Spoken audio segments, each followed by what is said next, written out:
welcome to the first video in this series of tutorials for DesignSpark Mechanical.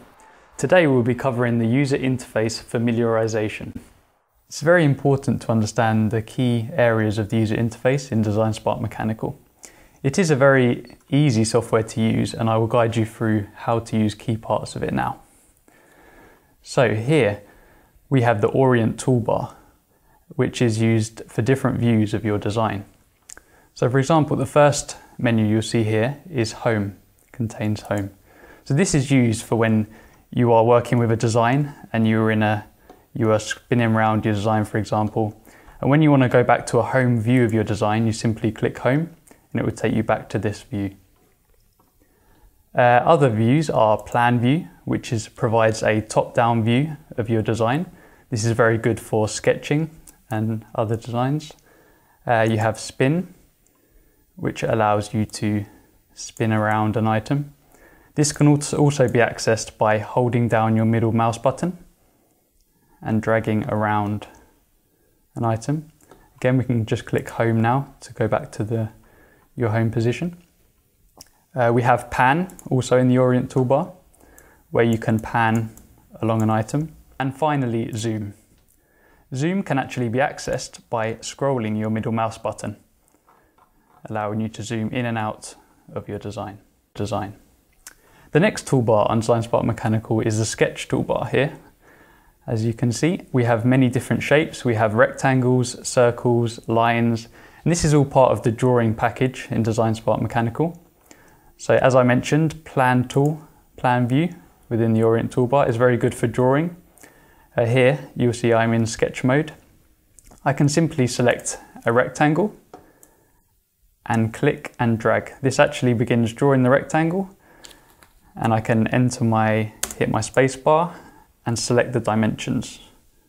For example, 22, hit tab, and 20.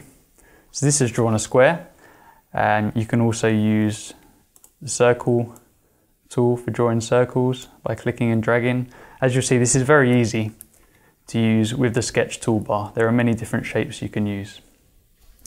Moving on, we have the Mode toolbar, where we have Drawing Mode, which we are currently using to draw our rectangles and circles. The second option is Section Mode. This is for when you have an object and you would like to hide a certain face of the object. You can create a section so that you can hide a face and see what's behind that face. This is very handy for looking at different parts of your object that you're creating. And finally, we have 3D mode, which is very commonly used for when you actually start taking your sketch mode and giving it a third dimension. This is where you actually make the 3D design in this mode. The next toolbar is the Edit toolbar. Here we have Select, Pull, Move, and Fill. So Select is just for when you want your cursor back, and Pull is used for 3D modeling. And we will start with that. I'm just going to draw, firstly, a rectangle,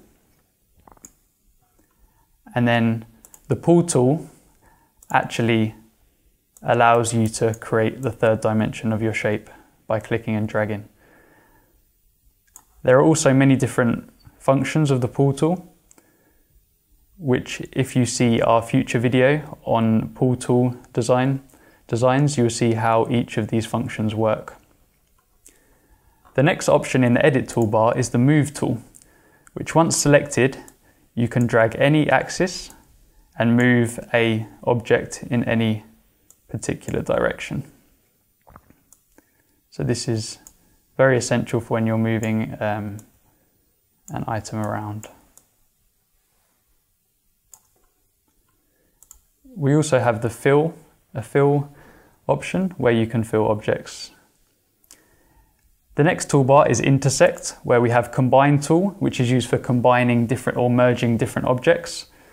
If you have two objects, you can either merge them or split them apart using the Combine tool. And there's also some subsections here, such as Split Body, Split Face. The next toolbar is Insert, which has options such as Plane tool, which actually provides you with the ability to insert a plane in the middle of an object, for example, if you'd like to split it in half. or a drawing plane. We have a cylinder tool, a sphere tool, a shelling out tool, which, for example, if you have a 3D enclosure and you'd like to make it hollow, you can use the shell tool here.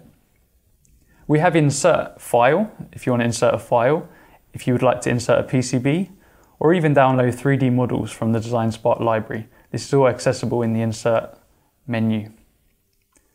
The final menus you'll see up in the top right hand corner of your screen are output if you'd like to output a design, measurement tools if you'd like to create the dimensions of your design or measure, and finally the bill of materials. So if you've used parts with a RS part number, you can simply print out a bill of materials or get a BOM quote.